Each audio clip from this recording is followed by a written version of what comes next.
We're not on NBC. We're coming into your house, so it's okay. Welcome to Christian Village Church, and we're here again. We just completed doing the Buddha study on the world of anger.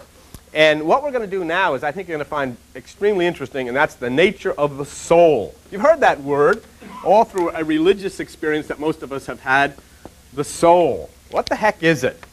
You know, what is it?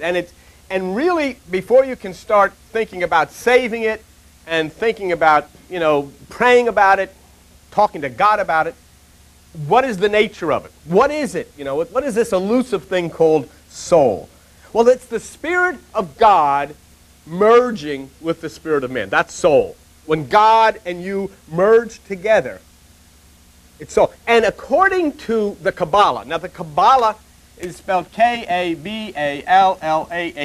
Actually, that comes out of Buddhism, ancient Buddhism that was taught to the rabbis of the desert, the mystic rabbis of the desert. And it's actually Jewish mysticism, in the same way as if you would want to call this Christian mysticism. But the Kabbalah states that the merging of God and man is infinite light. And what did we learn a few weeks ago? Photon, right? A photon is a ray of light, and it is an invisible ray. You can't see it. It is creative because photon actually creates atoms. It's intelligent. Einstein says it's extremely intelligent, and it defies time. There is no time in it. So there's no time in it. It is intelligent. It's creative. It's invisible. God. I think Rose said, "Oh, great mighty photon of the universe." You know, that's light. It's infinite light, creative light, intelligent light, invisible light. And a light where no time exists. Photon. Interesting, isn't it? Well, what did Jesus Christ say in Matthew 6:22? Well, take a look at it, because a lot of you don't know. If you have a Bible there and you're in the New Testament, if you haven't used the Bible before, it starts from 1 to 600 in the Old Testament, and then starts all over again at 1 in the New Testament. In Matthew 6:22, Jesus Christ says, it's on page 5 in the New Testament, okay, of those little Bibles. Page 5, the New Testament, not the Old Testament now. Page 5 in the New Testament of those little Bibles, Matthew 6, verse 22, Jesus says, if your eye be single, your body will fill with light. Whoa, photon, right? And what does the Kabbalah say? The merging of God with the soul is infinite light. Therefore, practicing the single eye brings infinite light into your experience, infinite wisdom, infinite understanding. And isn't that strange that Jesus there in your Bible teaches you to do something that the religious people say is occult, it's satanic, don't do it. Why did he say it? And why do they say that his teachings are occult and satanic? But Jesus indeed said, if your eye be single, your body will fill with light. So let's take a look at this soul. Now, what the Kabbalah says is there are 5 aspects of the soul. And that in the... Oh, and I got to tell you something. For those of you that know the mystical number 9, this is going to blow your socks. How many of you got socks on? This is going to blow your socks. This is really great. Albert got to the computer to try to program the age of Aquarius, you know, and he got into doing all of his computer programming, you know. Now, I mean, we're not going to hold him to this, but anyhow. He comes up with this figure which closes in on what Joan Schultz figured, too, and which I had said some... January 12th, 1994. And you know what's interesting about it? If you add it all up, 9. 1, 2, 4, 5, 14, 23, 27. 2 plus 7 equals 9. That's the way they did it. So you got to mark that one down. January 12th, 1990. And if nothing happens, I knew that Albert was a kook, him and his stupid computer. But it's a good shot. And the way things are going, I think that may be a pretty good date. Well, anyhow, the Kabbalah teaches that the soul has a nature of 5 parts. 2 are divine and beyond your ability to comprehend. 2 of them we'd have to write up here. Okay? You can't talk about them. Okay? They are called Yechida, Y-E-C-H-I-D-A. Okay? And the other one is called Chaya, C-H-A-Y-A. Beyond the ability of us to discuss. They're out. We can't talk about it, so we're going to erase them and let them disappear into the cosmos, okay? The unfathomable. 2 of those are unfathomable. The next 3 elements of the soul are in us. And the first one is Neshama, N-E-S-H-A-M-A. N-E-S-H-A-M-A. Neshama. Neshama is the higher self, the God element in us. In the Sephirah of the Kabbalah, the tree of life, it resides in the brain. Okay. Now what you're going to find that's interesting here is the ancients are going to portray the aspects of the soul connected with the various parts of your body so that you get an idea of how this all works and how it all integrates together. In Neshama there are three parts. There's the crown, okay. There is wisdom, and there is understanding. Now, why this is important for you to know is because these things are accessible to you, and you'll find out how accessible to you they are as we go along. Now, first of all, the crown. The crown is that part of the brain. It's that higher part of your consciousness. In other words, many times if you look in the Bible, you'll see decapitation. John the Baptist had his head cut off. Why did John the Baptist have his cut? Because they're cutting away the crown. That means the system, religion, will axe away from you, will cut away from you that higher understanding, that higher knowledge, that higher wisdom. In Revelation 3:11 it says, let no man take your crown. That means let no man, let no mind steal away from you the understanding of this higher knowledge. Let nobody touch it. In 1 Corinthians 2:7 it says, we speak the wisdom of God in a mystery. A mystery. So here then we have, let no man take your crown. Here we have the question of it being a mystery. What's the mystery about it? The mystery about it is Jesus Christ says it's within you, and unless you enter within yourself into profound meditation, you'll never be able to solve it. You'll never find it. See, a lot of people say, oh, don't upset people. But if you have a blind person walking towards a ditch, you have an obligation to rush over and say, don't step in there. You're not being fair. You're not being nice. You're not being religious if you let that person fall in a ditch. That's what Buddha was talking about this morning. The lower elements within the carnal mind are areas of blindness. And that's what it meant when Jesus came to heal the blind. He wasn't coming to heal real blind people. He was healing those who were spiritually blind. What's the sense of healing somebody that's blind physically? Many blind people have 20/20 vision spiritually. Many people who have 20/20 vision physically are totally blind spiritually. That's what has to be healed. And so then the third one, we have understanding. Let's take a look at that. Page 542 in your Old Testament. And for the rest of you, look in the book of Proverbs at something that is something that you should see. And this is something that I ask you, when you come here on Tuesday nights to meditate, when you lift yourself and you chant Om, when you say Nyam Myo Horinga, whatever it is, when you lift yourself into that higher realms of consciousness, page 542 in the Old Testament, the book of Proverbs, Proverbs 3, okay, and verse 5. What does it say? Trust in the Lord with all your heart. That means the center of your experience. And what does it say?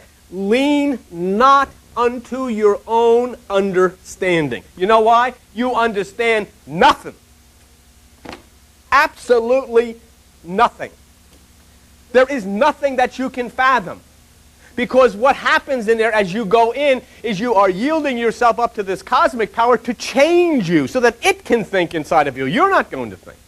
So there you have the three aspects of the brain that is connected with the soul. The crown, which is the higher mind, wisdom, which is given through a mystery of the creative process within you, and understanding, which is beyond the realm of, or the possibilities of us to understand. That's why Jesus said, look, what did he say? Page 71 of your New Testament, Luke 11. What does Jesus Christ say? Page 71 in the New Testament, Luke 11. And let's go to verse 52, where Jesus is talking to the Bible scholars of the day. Now this is what he's saying to the Bible scholars of today. This is why it's so important to tell people. How are they going to know if somebody doesn't tell them? And what's so important, what does Jesus say? Luke 11, verse 52, woe unto you lawyers, in other words, you lawgivers, you people who interpret the Bible, for you have taken away the key of knowledge. You entered not in yourselves, and them that were entering in, you hindered. You stopped people who were trying to get their sight, and you left them blind. And you didn't enter in, and then you yelled at other people who were trying to enter. Don't forget, Jesus was coming into the middle of literal biblical Judaism and teaching Buddhism. He's teaching people to enter within themselves, to find a nirvanic trip up into a higher realm of consciousness. by practicing the single eye. And he's saying to these people, you didn't do that. And not only didn't you do that, but you hindered other people who were trying to do that. So he says, you're going to be in a lot of trouble. So that's one aspect of the soul, the God part of the brain. Now the second aspect of the soul is called Rosh. It's in the heart. Okay? Rosh. It's in the heart. It's the next of the Sifra tree, and it is spirit. Spirit. It has two spiritual points. One is mercy, and the other is foundation. And all of these words, just a lot of biblical words, a lot of Bible words, I understand that, but as you get to put it together, as we come to the close of this thing, you'll have an understanding when you walk out of here what the soul really means. And you'll have an understanding of how it was described to you and how it interacts with the human body. And when the human body acts to do what it does, you'll notice how then the cosmos acts to do what it does, and how deep within you the finite nucleus of the spirit acts to do what it does. You'll understand it. You may not quite yet get the point, but you will as it unfolds here. So the heart is the center. It's the place where life flows. It's the place of the spirit. Okay? The second part of the soul, Rosh, which is spiritually the heart, the center is the seat of mercy and the foundation of the soul. Let me read to you what Webster, in Webster's dictionary, how he defines mercy. It's compassion, charity, goodwill, and the big F, forgiveness. Forgiveness. It comes from the center. It comes from the heart. It comes from the spirit. It is the very foundation of the soul. And see, it disproves religion, which says, well, these things happen to our group, or you'll not get saved unless you're doing this or doing that or doing baloney. This isn't anybody who exists. Any human being that breathes has nashama, rosh, and the last one we'll talk about, activated in the brain, activated in the heart, and the third one we have. So mercy, the foundation of the soul, the foundation of God, which comes from the heart, is born on the wings of meditation. Born on the wings of... Now, you're looking at somebody who, before I found this, was... I used to go to John Birch meetings. They used to pull in with salute, and then we're going to bomb everybody and destroy... I mean, all of this wild, terrible stuff. You used to see black people, you know, getting handcuffs. Kill them. Send them up forever. I didn't care. Blow them up. You know? So I turned into the Abby Hoffman of Forked River. How is this? Because of that. Because of the spirit. What did I care about dolphins? What did I know? Flipper. Who cares what dolphins do? Now I'm totally wrapped up in animals and nature and trees. I'm talking to trees and listening to flowers talking, all this crazy stuff. Because your whole aspect changes. And it's a beautiful change. Now let's go, if you would, and we're going to take a look at the biblical principle here. Page 741 in your Old Testament. And the rest of you, it's a little bit difficult to find. It's the book of Hosea. And where's that around, Susan? That's around near the end, isn't it? The end of the Old Testament, page 741 in the Old Testament. Where's that? Before Zechariah or Zephaniah or any of these? Okay. Obadiah. God, I can't find it myself. Here it is, Hosea. You got that? Page 741 in those little Bibles. And let's go to Hosea chapter 12. And let's take a look at the biblical principle of this now. And let's see how it connects in with the Kabbalah description of the soul. Hosea chapter 12, page 741. And let's start at verse 6. Therefore, turn to your God. Keep mercy. What's that one, okay? Turn to your God. Keep mercy, all right, which is what? That's the second aspect which comes from the heart, and judgment. That's the first aspect that comes from the mind. Keep mercy and judgment. And look what it says to do. Watch what it says to do. Wait on your God continually. Meditate continually. Be into your meditation. There is no other way. You're outside of it if you do anything else. It doesn't make any difference what you use, what you read, who tells you what. It won't work. There is only one thing that will work, and that is as it comes to you in a divine principle within yourself. You can use any technique you want, and it'll fail. There is one technique, waiting continually until the natural evolution takes place within your mind, and your mind opens up like a flower and gives the perfume. Christ has arrived. It's the only way it'll work. And it takes that, and it takes time. So the act starts in the brain, neshama, okay, and then it is transmitted to the heart, or the spirit. From the God mind, neshama, comes that which is the spirit. And the body is moved by the spirit. It's the power of the will if it submits to the mind. Here's something very important. Watch this. The spirit must submit to the mind if this is going to work. It can't be the other way. The mind cannot submit to the spirit. The spirit must submit to the mind. That's the basis of the biblical teaching of a wife must submit to her husband. Okay? In mysticism, up here is the husband, and here is the wife. And that's the teaching the wife must submit to the husband. It has nothing to do with men and women. It has to do with the spirit, or the emotions must submit to that which is the mind. So now we've got two aspects of the soul.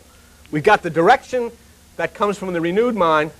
We've got that which comes from the spirit. One is connected to the brain. The other is connected to the heart. That's how it works in you. The third aspect, I think you're going to get a kick out of this. The third aspect of the Kabbalah teaching on the soul is called nephesh. N-E-P-H-E-S-H. Something like that. Nephesh. It is the lower nature. Lower nature. And it is located in the liver. Isn't that interesting? Three aspects of the human body, the ancients taught, make up the soul. The brain, the heart, and the liver. Why the liver? Why the liver? What does it do? It changes food into life. It passes on that which is needed. Excuse me. It passes on that which is not needed, and it takes that which must be changed and turns it into new life.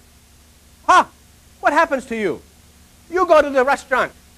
You eat a dead chicken. I'm sorry, but you do.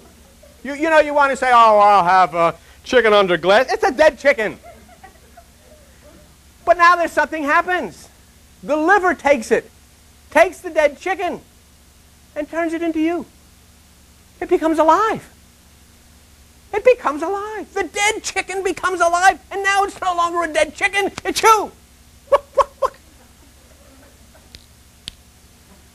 You eat a dead fish.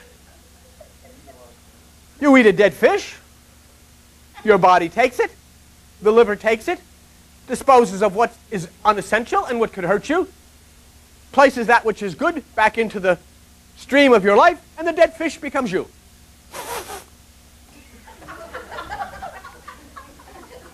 Okay, funny, yes, but true. Absolutely true. No doubt whatsoever, it's absolutely true. Whatever you eat, the waste is gone, the liver does that, and the rest is made new and brought to life, and there you are. You live. It is changed.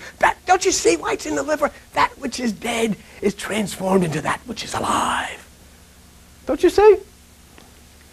And so you get an idea what they're talking about as far as the soul is concerned, and how this part here is in the liver, that's in the heart, and that is in the brain. The chicken becomes you. That's great. So the things of thought, which are the lower, the liver, the lowest, must be changed by meditation. Okay? Watch what meditation does. Meditation associated with the liver.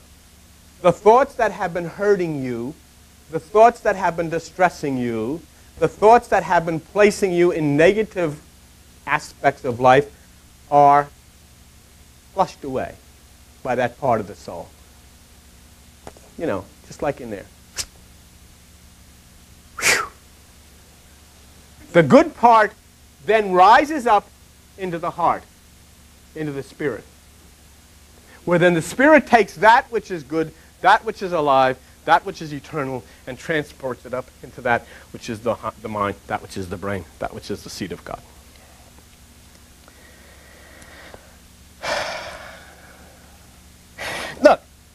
that which is renewed will rise. See?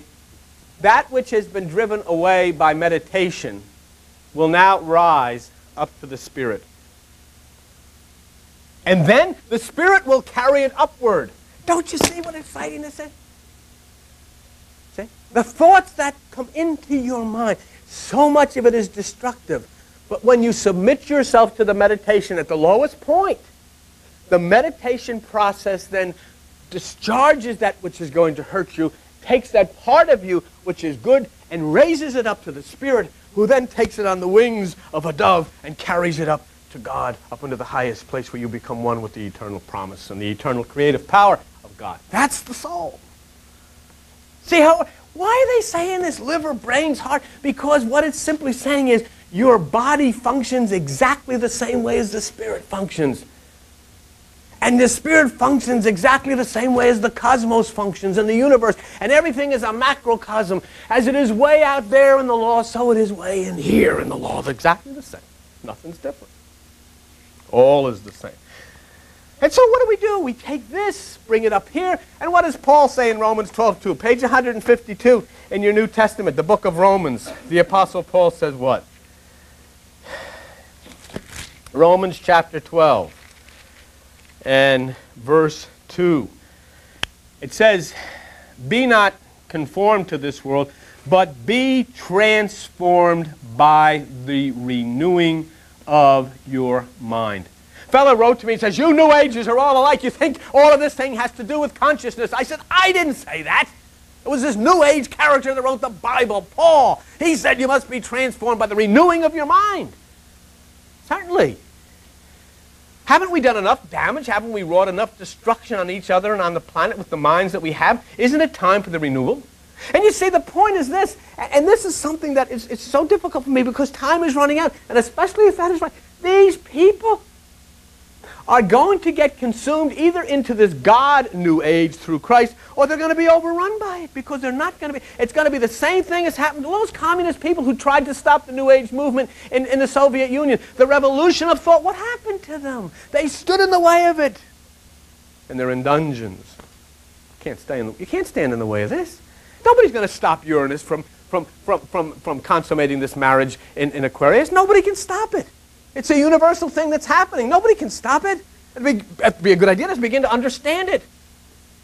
See? Not be afraid of what God has created. Understand it. Go to the divine bathroom in meditation and flush away all of the waste that's been killing you and eating you up and hurting the kids and beating up on the old people and making us launch rockets instead of launching food packages to feed people with. Go and flush all that junk away. And the change of the blood will rise to the heart and go up there. Where? What does Paul say? It was translated into the third heaven up to the higher mind. That's the threefold nature of the soul as the mystical symbols bring it to us. You see, the Kabbalah is giving you that which is the most ancient symbol that you take from without. It is cleansed here. And then it becomes food for the spirit as it rises up to the mind. Holy cow. It's the same thing. A cow takes the earth. That which is of the earth goes in, is purified and purged, and gives back milk, the divine food. Spirit. Spirit's the way it works. It's the controlling the powers within that will change your life for the better. That's the only purpose that I have in this world, is to help people change their lives. And you do that not by giving anybody any money, not by going to any churches, not by reading any books. You do that by obeying Christ and entering within yourself and finding the kingdom of God. There's a thing called the relics of the ancient Egyptians. I love that kind of stuff. And it goes about the 4 children of Horus. Horus is a form of Christ. Do you know that? Horus was born out of a union with Osiris and Isis. And Osiris was killed for all of the good deeds he did. And as he laid in his crypt, Isis, this beautiful woman, laid on top of his dead body, and she was made pregnant through that which was the Holy Spirit, gave birth to little Horus. And there's a statue of Horus sitting on Isis' knee. And when they had one of the great cathedrals out in France or somewhere, they were looking for something that they could copy to have Jesus sitting on Mary. And guess who they picked? Yes, little Horus sitting on Isis' knee. And it's a fact. You can see it. Okay? But this is Horus has charge of the four winds, which is the fourfold nature of physical, intellectual, spiritual, and emotional. And guess what they had charge of? The liver. The viscera. The liver.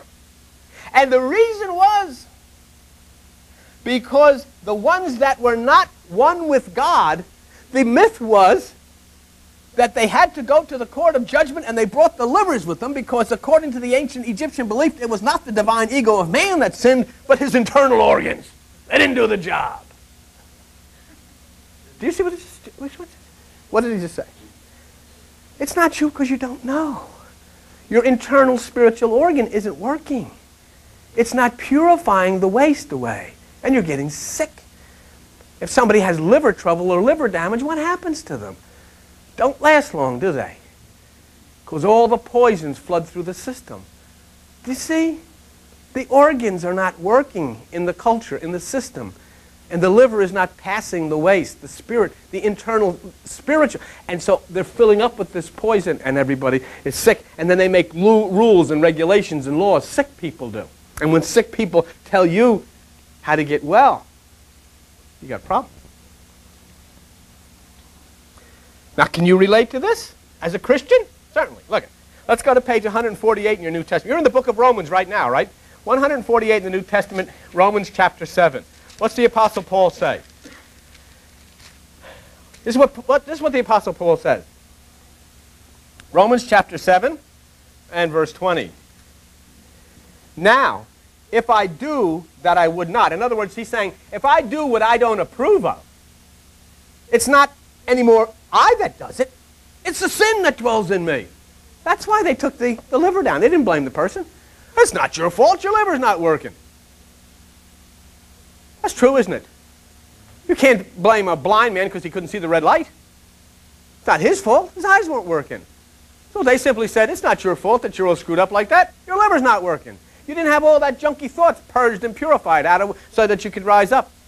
Do you see the understanding of that? And so what does Paul say? If I do what I know I shouldn't do, yet I do it, it's not me that's doing it.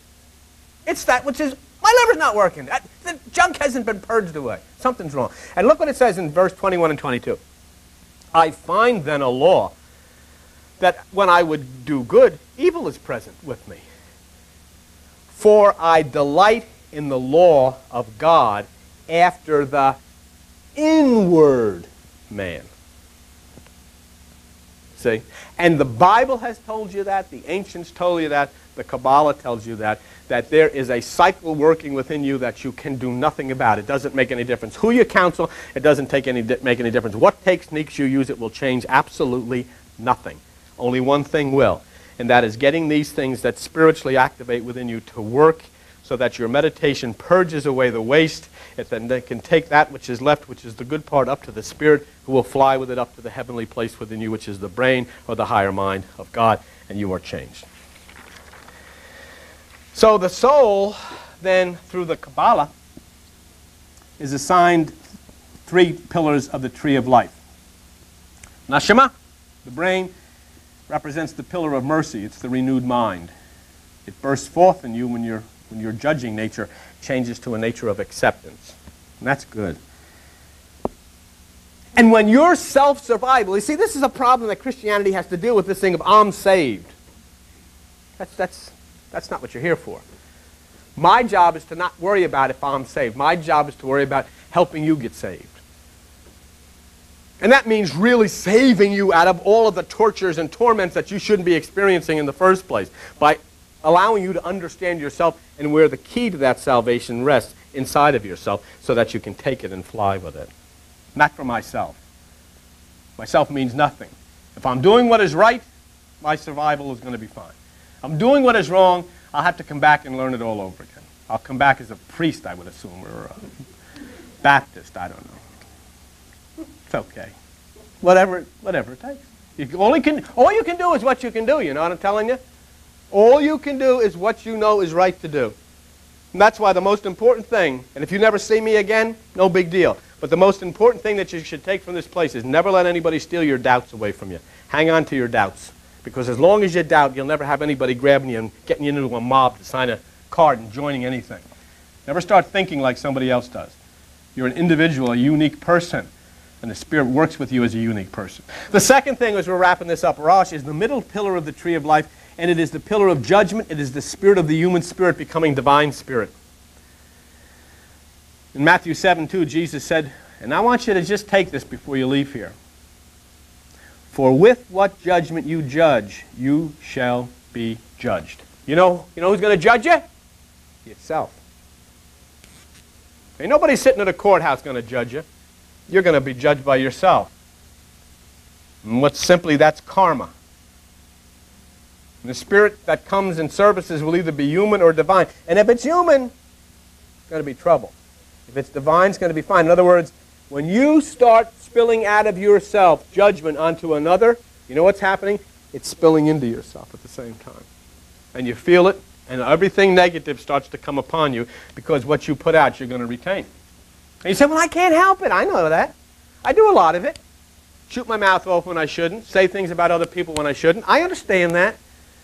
But the key to it is to recognize that it's bad. Because when I say that, when I do, that's wrong. Well, what can I do about it? There's nothing better than a juicy piece of gossip. You can't wait to get to the phone. Don't tell anybody, will you? I mean, I'm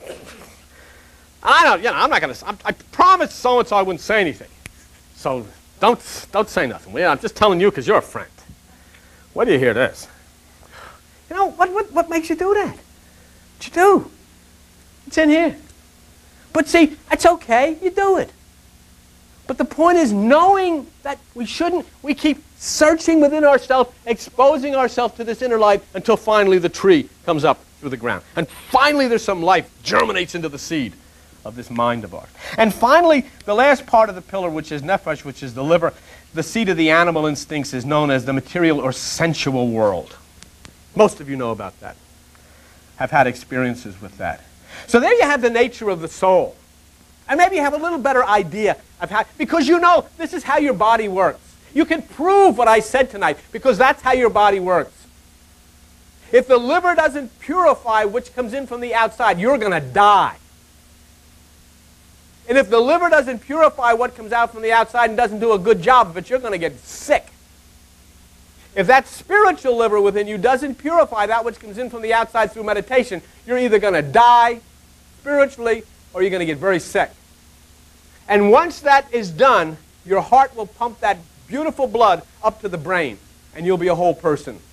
But it depends on this. It's not going to depend on here because this is going to be no good. If you've got a beautiful brain and a beautiful heart and this liver breaks, no good. So it depends on this. It depends on the purging of the vile part that enters into you in order for that blood to flow through the heart and make it up to the brain. You know that's a fact. You're a physiologist. Is that a fact? It's a fact. You don't have to say, well, I don't know if I believe that. It's a little ridiculous if you don't. You're sitting proof of it.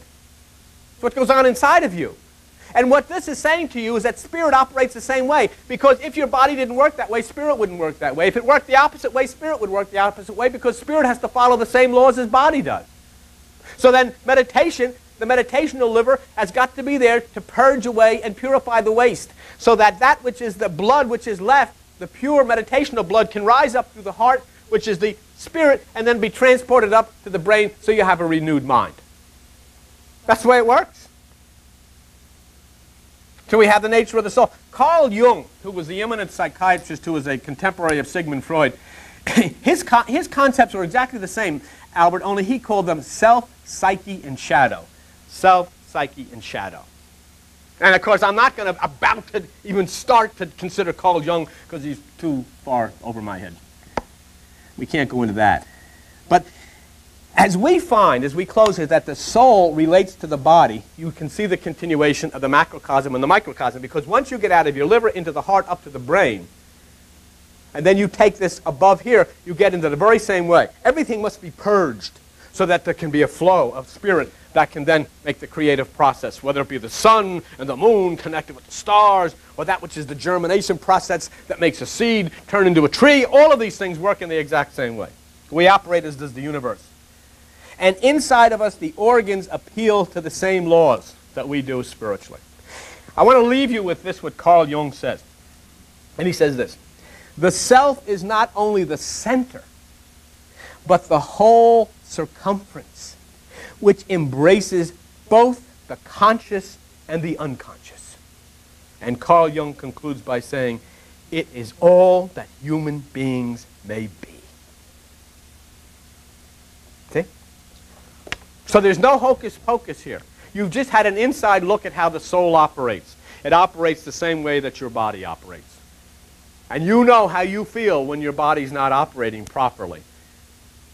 And so then you can imagine why you feel the way you do when your soul's not operating properly. But it follows the same law. And it's good to simply understand it, know how it works, and then start to say, hey, I'm going to pay attention to it.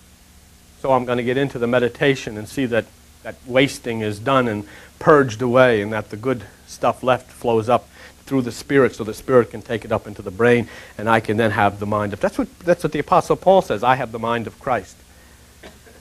Okay? So you get an idea of how you work. Next week, we're going to do something that's interesting, which is called astrology, the science and the spirit. And we'll take a look at that. That's an untouchable too, isn't it? It's always an interesting thing, especially for some of you new folks here. The religion has a lot of problems with astrology, and a lot of it is, Madame Marie and the book. It's all, But I'm talking about the scientific basis of it. God could have picked who would be the best evangelist, Billy Graham or what preacher or pope or whomever, to go and find the little baby Jesus in the Christmas. Who'd he pick? A bunch of astrologers. 3 astrologers from Iran. Is that amazing? The Magi were from the tribe of Magi from Iran. They were astrologers. In fact, the root word, that's the root word Magi, is the root of the word magic. They were magicians and astrologers. Now, why were they picked by the Bible to go and do this? So it's an interesting thing. It's also an interesting thing that so many of your ancient patriarchs, such as Joseph, who of the coat of many colors saved the 12 tribes of Israel, was a fortune teller. He used to put funny stuff in a cup and spin it around. Did you know that? He was a diviner. It's in the Bible. He'd put this funny stuff in a cup, and then he'd read fortunes. This was the guy who saved the 12 tribes of Israel. The guy that rebuilt the temple and saved the Jews from extermination was a guy named Cyrus. He was an Iranian. He said God told him to rebuild the temple for the Jews. You know what God's name was that told him? Ahura Mazda. He was an Iranian too. He got it from a Persian prophet called Zoroaster. You might get the record album sometime. Also sprach Zarathustra. Zoroaster. Good stuff. When sometimes what gets me is when I speak to people about this, what strikes me as amazing is people have no idea what I'm talking about. What? Jesus was found by the astrologers? Could you imagine your little kid at the Christmas pageant and then the 3 astrologers came from Iran? But it's true.